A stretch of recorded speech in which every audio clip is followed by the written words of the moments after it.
Hello, this is Mr. Mace, and I'm excited to be back at Providence High School this year in the Computer Science Department. This class is Python Programming 1, and in this class you're going to learn a lot about the Python programming language and how to create simple programs in order to get the computer to do something that you want it to do. Hopefully you'll also come out with a little more computational algorithmic thinking skills that you'll be able to use no matter what your career is in the future. I want to tell you a little bit about myself on a personal level. I've been married for 34 years now to my wonderful wife, Teresa. We have three wonderful children.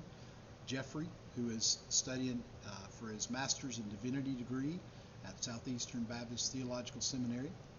Jeremy, who is working as a mechanical engineer in the Raleigh area. And our daughter, Olivia, is a freshman at the University of South Carolina in Columbia. We also have three fur babies, a dog, a toy poodle named Sophie, and two cats, Chip and Graham. Again, I'm looking forward to having a great year with you. Feel free to reach out to me if you have any questions. Thank you.